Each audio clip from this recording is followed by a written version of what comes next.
excited today to have Neil here with us, who's the founder and CEO of Strategies, which is a business training and coaching company specializing in the beauty industry. He's also a keynote speaker, an award-winning author, and the creator of Team-Based Pay. So we are super excited to have you here today. Neil, how are you? I'm doing great. How's everyone out there? We are doing great as well. So as I was looking through your bio and on your website, how did you end up in the beauty industry? How much time do we have? Short story, went to beauty school in 1970, opened my first salon in 1973, opened a second location in 75. Where were you in 75? Sorry, I just have to ask. But I was very involved with business classes that Redken was doing. I spoke on the original Challenge of Success with Doug Cox. That kind of got me into the business stuff, but I was always interested in it, studied it, and I love small business. And gosh, I think I started my first coaching business back in the late mid 70s, 78, something like that. So I've been doing it a long time. I mean, I've sold both salons in 1979, and I've been doing this work pretty much ever since. Wow, that's awesome. And that's great, because what some of the things I want to kind of talk about is on your website, you talk about team-based pay. And I want to kind of start with, let's kind of talk through your thoughts on commission. And, a lot of times we have people that are super high in commission, and we all know that that's big no-no for your profits. But what are some strategies or ways that you can bring them more in line, or some other different options? Well, it's really hard to condense the whole team-based pay thing, but I'm gonna give it a gallon effort. Let's start here. Industry is, and I'm speaking about employee-based salons and spas and all the others, barbershops, you name it. And employee-based is having a challenge, and it probably has had a challenge for a long time with abnormally high turnover rates. I mean, even insurance companies, insurance companies are paying anyway, but they have issues with the turnover rate in the industry. And there's stuff with walkouts. Oh my God, if you haven't had a walkout yet, you will. And it's like, what other industry has? Hey, wait for your business to get blown up because you built people up and they took it all down the street. But walkouts happen for a reason. So if you look at the industry in general, everyone's concerned about, oh my, they're going to leave to rent. They're going to leave to a suite. Oh my God, they're going to take their client and go with them. And there's a number of different levels to team-based pay. But the first piece I want to hit on is, what is really the difference between paying commission, which, and I'm sorry I have to word it this way, and I'm not doing it demeaningly, but commission is an I, me, mine pay system. You get a piece of what you do, whatever the percentage is. And all the folks listening out there, if you paid a high commission rate, you're going, why the hell did I come up with that number? And if you're paying a low commission rate, you're saying, thank God I paid a low commission rate. And if you have sliding scales, it's like, yay, I start them really low and they go. But if you've had people with you a long time, they gravitate to the higher levels, and it still turns out to be a rough number on your profit and loss statement. So part of the challenge with commission is it's hard to get the level of teamwork and to build the type of cultures that owners want when the pay is based on what two hands do. And I'll do team, but I got to get through my clients first. I mean, that's what commission is. And commission is really piecework. There was that whole thing in California a couple of years ago with 1513, whatever the rule was, where you couldn't pay commission anymore. And people needed to be paid for all the time they were at work, that you can't be just, so they wanted an hourly, to pay hourly. And salons that we work with in California didn't have any problem because they were on team-based pay, and people are paid from the time they get to work to the time they leave.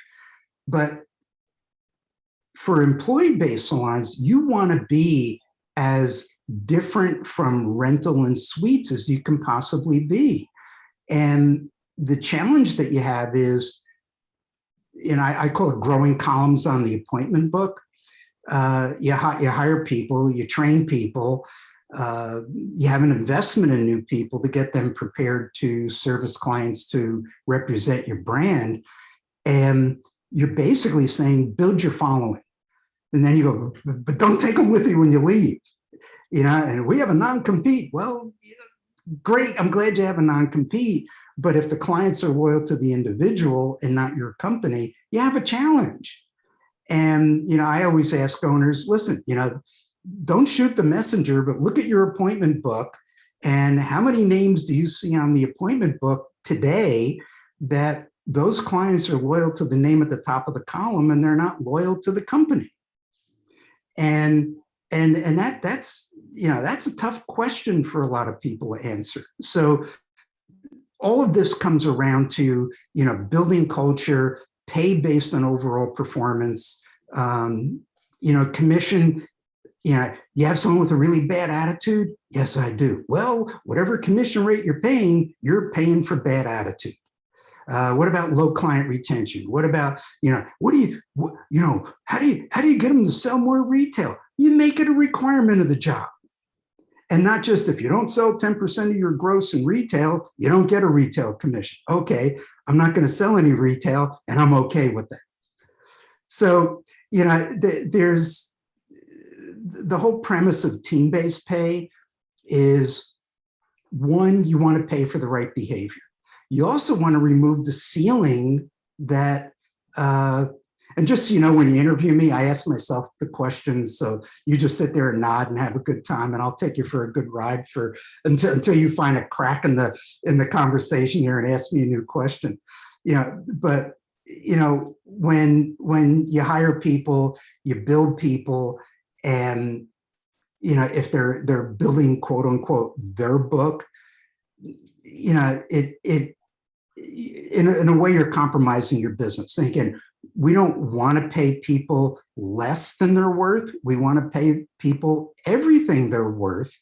But what about the people that are at their top of the game? They're as busy as they can be. They've got a waiting list. But if you have a waiting list, do you have time on the appointment book for people to take clients, with the skill? And we as an industry, and we as a company, and I'm saying your company, your salon, spa, whatever, you need to be we when you present yourselves to the customer. We are here. The skills of our entire company are available each and every client. And I've heard people say, well, you'll never get clients to try other people. They're going to go to that one person until one of them dies. And, yeah, that may be true, but what if 10% of the clients would try other people? What if 20 or 30 or 40 or 50? And what if the conversation made it really comfortable for clients to try others? Not to keep people from building a following and not to take anything away from employees. It's about being there for the customer as a company, not just the name at the top of the appointment book, and giving clients the options so we can have a more productive company. So, and I'll go back to the people that are and I'm going to take a breather in a minute so you can start working on a question.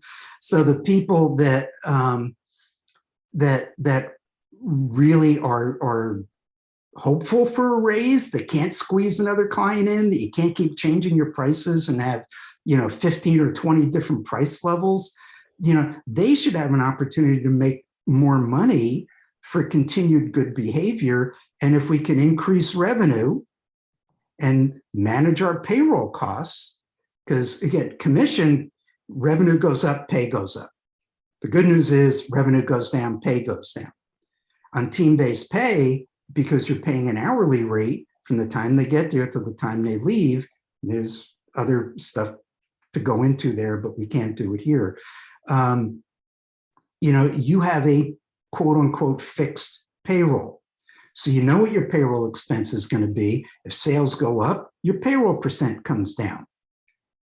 And if you drive pre-book and you drive first-time client retention and you drive productivity rate and you don't overstaff, so if you're in that sweet spot, 80, 85, high 70% pre-book rate, then as few people as necessary, staying busy so you can pay people well.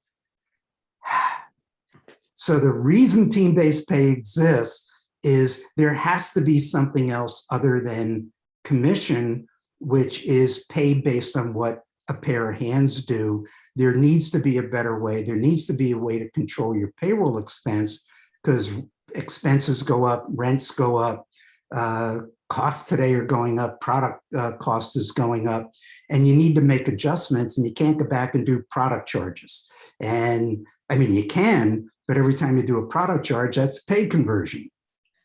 So come on, you must have a couple questions that I stirred in there. So when you're looking at, I just want to see if we can break this down a little bit. So if you're the high, let's just say super high performer, you're booked all the time, how would we base their hourly rate versus somebody who is just mid of the mid, I guess is what. All right, well, here's the thing, when, and everybody take a deep breath and listen carefully. Everyone works on an hourly rate. Everything can be broken down to hourly. So even people who are on commission work on an hourly rate. So you take how many hours they work a week in a pay period, you take how much gross pay they made for that pay period and divide it by their scheduled hours. And that's going to give them their hourly rate on commission. So if someone's slammed and they're charging a higher price and they upsell and they do all that stuff, but their book is always full, they're going to have a higher hourly rate on commission. And that would be a jumping off point for team-based pay. Okay. If someone can't get to work on time, if someone takes an hour and a half to do a 45-minute service, we know we got that issue out there.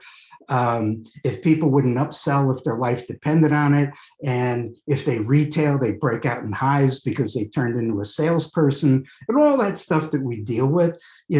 If performance is an issue, they're not making that much, and their hourly rate is lower on commission.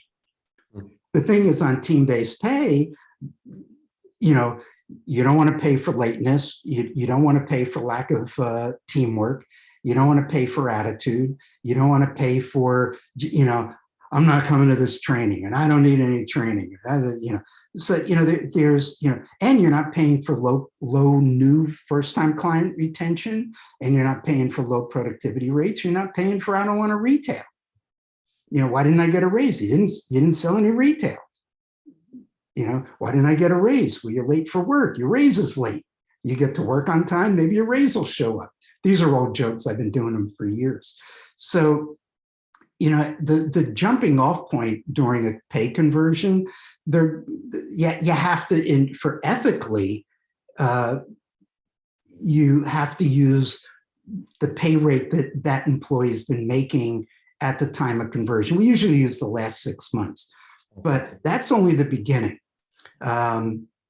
So nobody gets a pay cut. I mean, if I'm not that smart that I can figure out, hey, let's convert to a new pay system and everyone gets paid the exact same hourly rate, and you're going to get less money and you're going to say thank you for this opportunity. I'm not that smart. But I do believe that during a pay conversion, you have to be respectful to the employee. and you have to be open, honest, transparent about why you're doing it. And it's not to take anything away. It's about creating more opportunity. I'll give you an example. Payroll is a percent on your profit and loss statement. Recommend that owners separate service payroll from admin, management, and stuff like that. So if you look at service payroll, the sweet spot is 30 to 35% of total revenue. 35% of total revenue. Now, that means if you're doing $1 million in sales and you're doing 200,000 in retail, that's 30 to 35% of the million. So I'm not saying 35% commission on service, all right? So it's how your payroll percent appears on a profit and loss statement. So 35%. So let's think about this. Hey guys, we're running at a productivity rate of, let's keep it simple, 75%, which means 35% of our hours are still available for sale. And that's a lot of time. That's a lot of time that is spent on Facebook and Instagram and whatever else they're doing. If you can increase revenue by getting your productivity rate up, everyone's responsible for every hour the salon spa has available for sale. If a client needs something in your chair or treatment room, can we get that done today?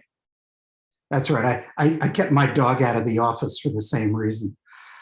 So, but can we get that client done today? But it's going to happen in another column.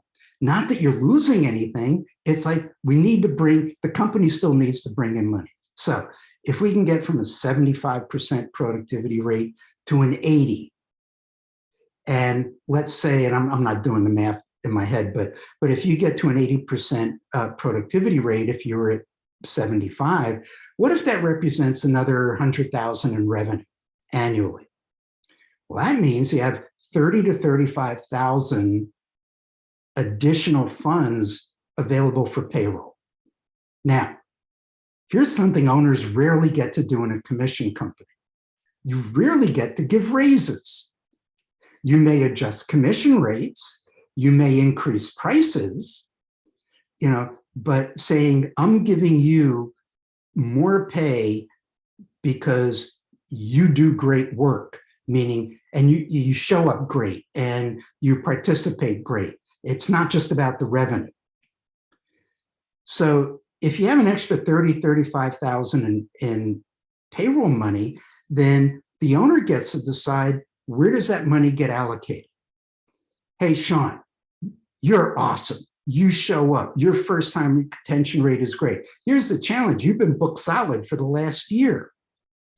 And we can't keep raising your prices because it gets ridiculous at a certain point. We can't, and when you have so many different price points, how do you get clients comfortable trying other people in the company when every time it's a different price? Why was it more? Well, because they're better. No, they got me. They took 5 minutes. You know the drill.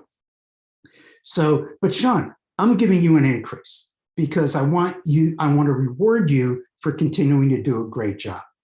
And in a quiet room, in a dark corner, about 2:30 in the morning, all by myself, if I compare what you brought in to the hourly rate that I'm paying you, that you made for that pay period, if it said you're making more than you were making on commission, I can say, isn't it cool that we can do that? Great work, better pay, and it's a thank you for all you do for the company. Now, in order for that to happen, we could have a talk with, do you have a brother? Sean, do you have a brother? Okay, so let's say your brother works in the salon, but your brother can't get to work on time. Your brother has an attitude. Your brother takes an hour and a half to do a 45-minute service. And you know what? How much of that 35,000 cash that we have extra for payroll, how much do we want to give your brother? I don't think we want to give many of it. I'm going to give, maybe front desk needs some funding. Let's give some raises at front desk. If everybody did a great job, maybe everyone's going to get an increase. But here's the thing, to be able to control your payroll in not just this economy, but the way the economy has been for many, many years is important. And you can't control a commission payroll.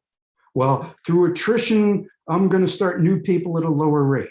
Well, how long does it take the new people to find out what the old people were making?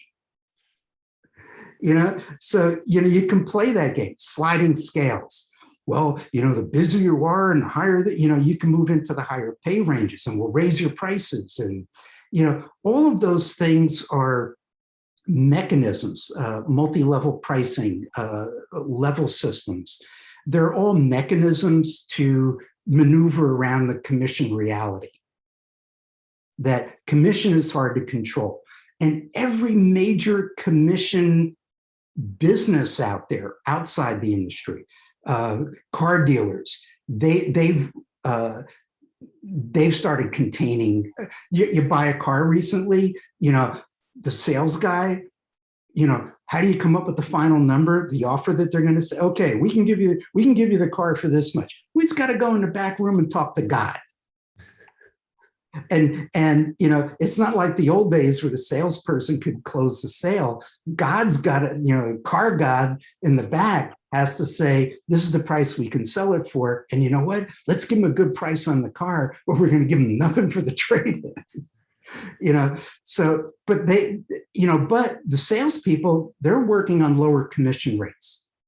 And some of it that, they've gotten it down to piecework. Companies like Best Buy, there's no commission in Best Buy. And so when you start looking at, other industries, commission creates it just creates a certain behavior and a mentality.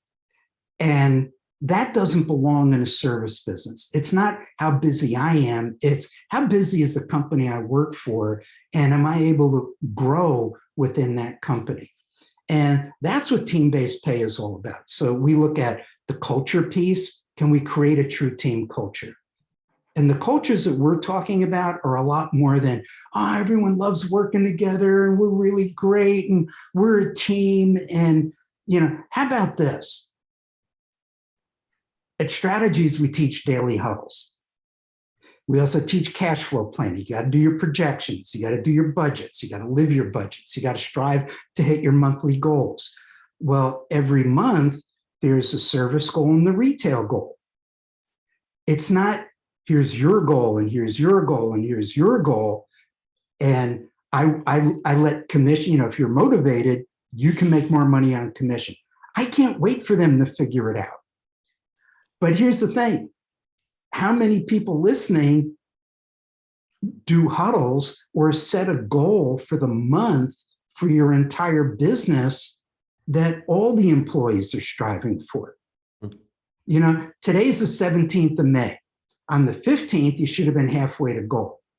So go around your company and ask each employee, hey, what percent to goal are we? And if they don't know what percent to goal the business they're working in is, if they don't know, maybe you don't know. But what do they strive for if there's nobody keeping score? I'm having a really busy week. Congratulations. The rest of us are tanking. So there are a lot of different components. And, imagine a team of people that everyone is pushing to hit the company goal. And you get past all, you're going to bring in all this money and the owner gets to take it all home. And that's an education process.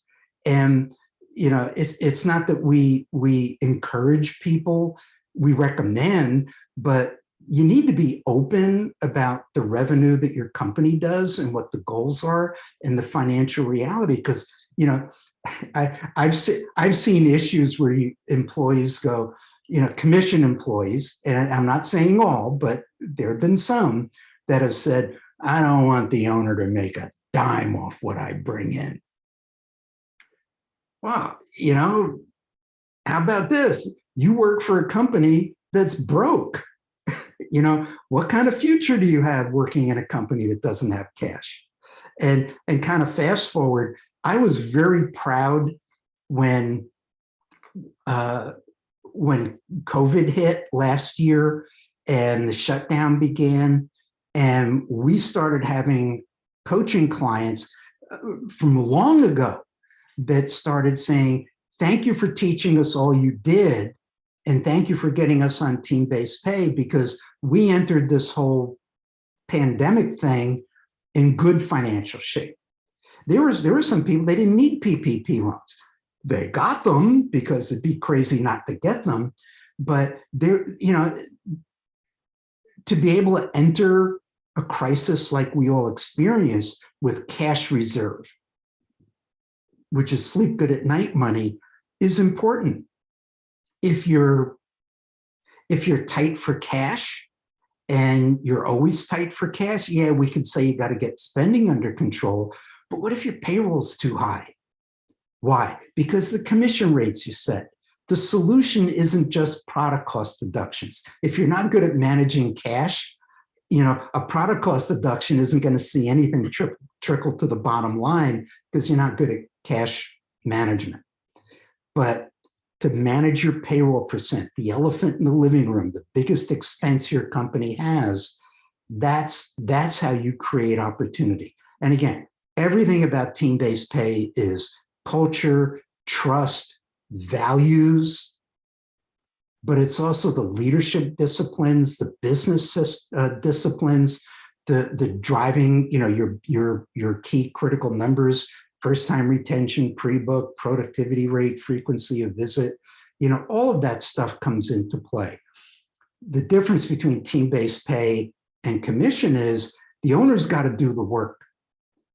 Commission, you can get stuck in that, well, the opportunity is there, and if they really want to take it, well, we can't wait for them. We've got a business to grow, and we've got bills to pay, and every leader wants to see their company grow, but there's a discipline for that to happen.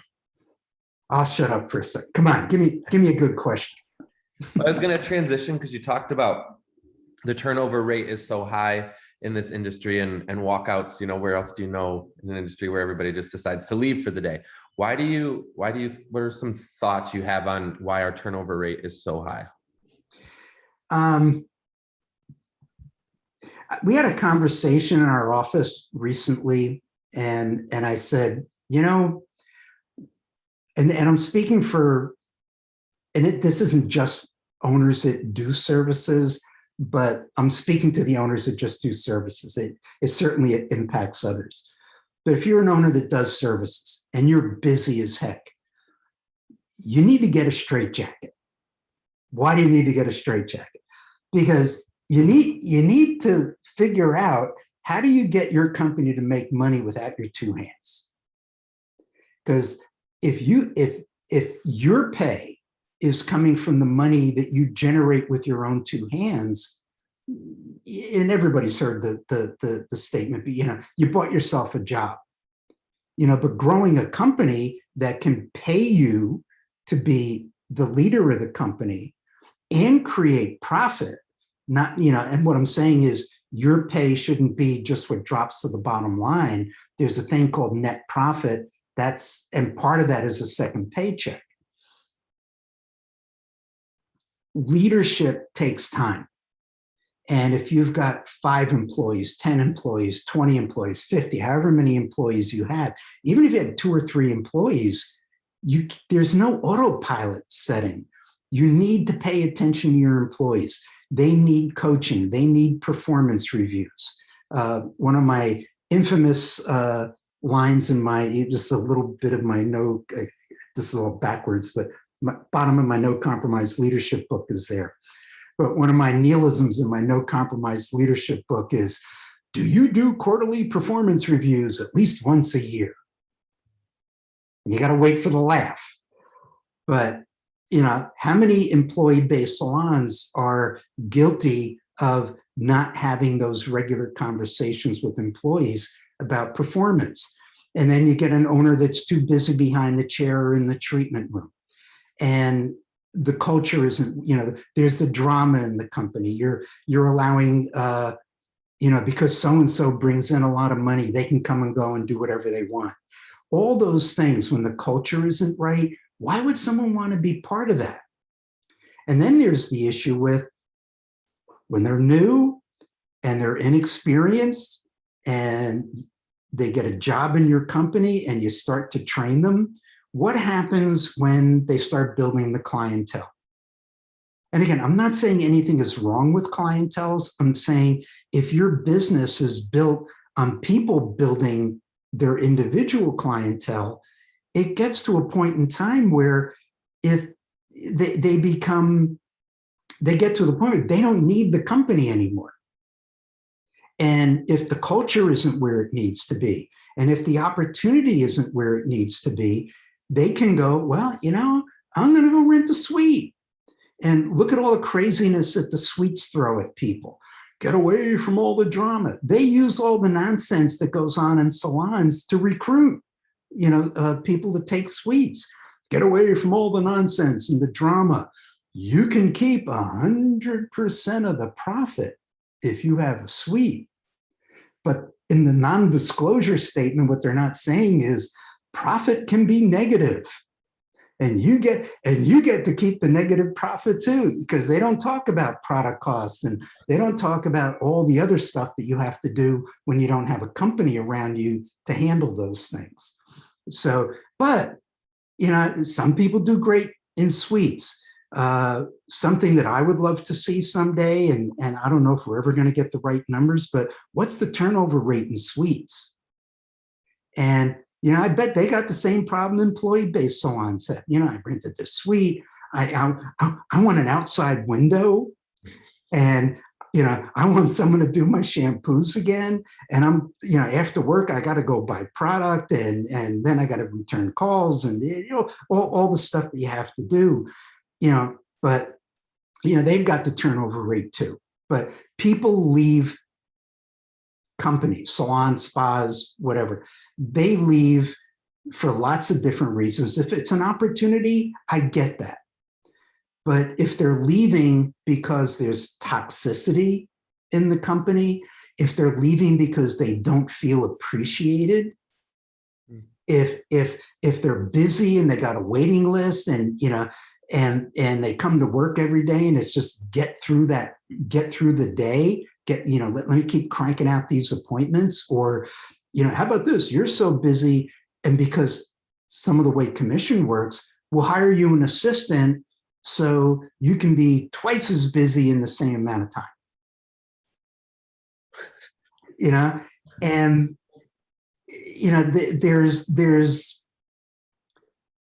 there's a madness to our industry that when you step back and look at it, there are solutions.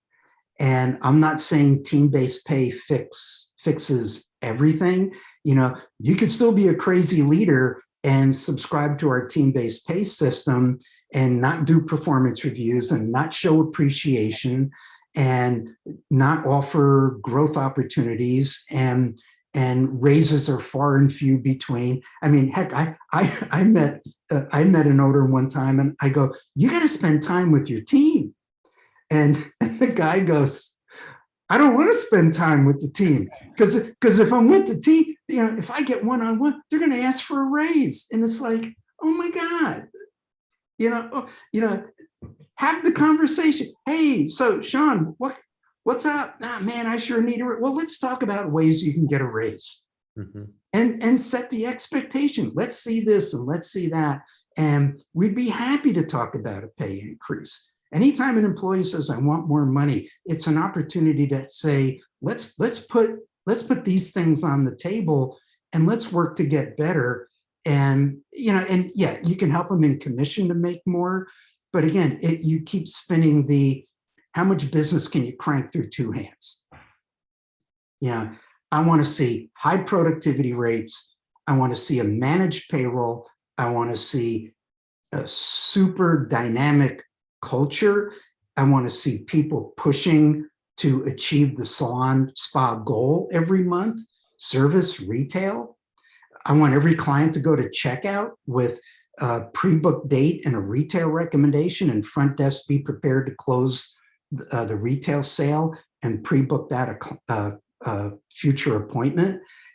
That's how you grow a company. When people want to be part of what you do, and people, love the culture, there are a lot of times they'll stay, and I'm not saying this to say money's not important, but there are times people will stay with a company because they don't want to leave the culture and the camaraderie and all that the company brings. So, the turnover rate in our industry, a lot of it is self-inflicted, and owners need to they need to embrace a level of leadership that's above what is typically out there. Again, I'm saying that respectfully.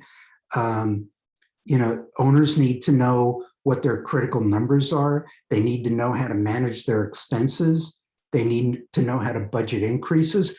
They need to know how to charge the right price for their services, which means you got to understand your cost per hour and profit margin, that's a whole nother, conversation. But, the right price isn't what the rest of the competition is charging, and delete the high one and get rid of the low one. And I think that's where we belong, because what if they didn't do the math?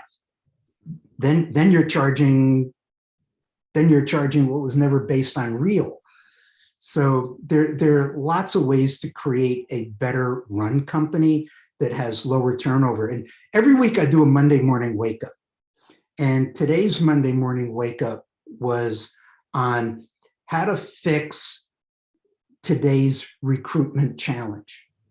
And that was a hook to get people to read it, because everyone's belly aching about, you can't find good. Well, everyone was always complaining about you can't find good help.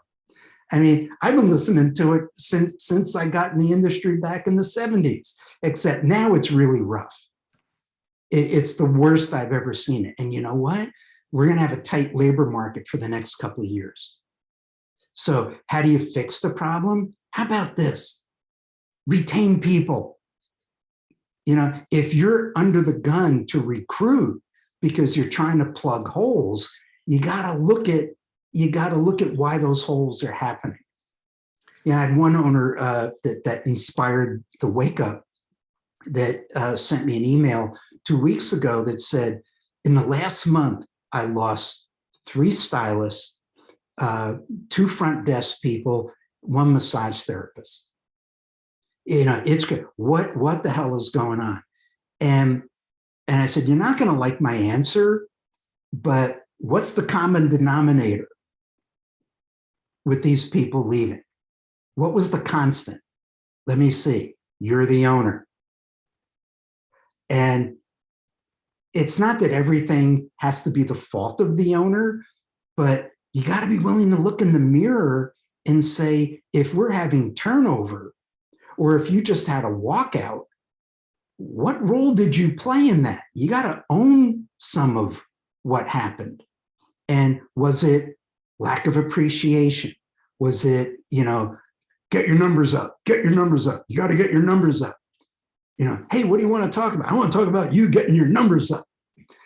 And you didn't really focus on the culture. And again, when I say culture, you have it dialed in when your team is pushing to achieve the company goal, not just what they need to bring in. That's different. That's a different level of teamwork. So what are some ways that we can boost team engagement? I think the first thing is, and this is for every owner out there, there is room for improvement. I don't care who you are.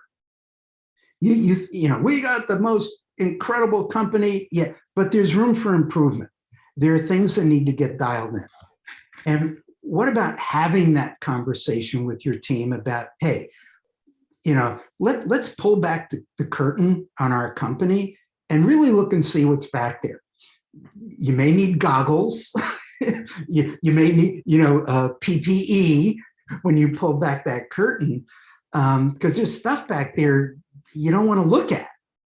There's personality issues, there's performance issues, there's stuff that the owner creates in all kinds of different ways. I mean, I've seen owners show up and the attitude of the owner gets all over everybody when the owner comes in.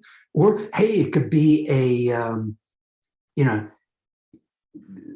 simple question. How many of you listening have a fierce conversation waiting for you in your company? Everyone goes, yeah, okay. Then the follow-up question is, how long has that conversation been waiting to happen? Oh, man. Well, here's the deal. If there's been an issue and a conversation has been waiting to happen and you haven't had it, that contaminates your culture. And if your employees see it and you see it and you don't do anything about it, as far as the employees are concerned, it's your fault, because you're the owner and you can fix it. So if you want team engagement, let's talk about what we as a company have to do. And it begins with, let's take your vision for your company. And I'm really hesitant to throw the vision thing out there because people get stuck on, we strive to meet and exceed customer expectations. Oh, good for you. That's a great statement. Does any of that reflect what happens in your company? But you got to step back and go, where do you want to take your company? Because people get, they get stuck in the rut. I come in, I got my appointments to do. I got to work through my appointments. I finish the appointment, I go home and I come back tomorrow and I do the same thing. A vision is, what are we getting up for every day? What are we striving to do as a company? Take your vision out and buff that thing up. Is it rusty, dented? Clean it up. Make it something that gets you excited about showing up for work and leading your team, so you can get your team excited. Because right now, there are too many owners out there going, man, this ownership thing sucks. I've had, lost someone, there's nobody out there, you run ads, you can't get anyone to respond. I got, cash is tight, I'm stressed, I'm tired of fighting this thing. And there, we've seen people closing up their doors, not in mass numbers, but there's an uptick in the number of salon spas that they're just saying, hey, enough of this. What my vision for the future is not being an owner. Then you've got to look at your vision and you've got to start looking at what needs to happen in your company.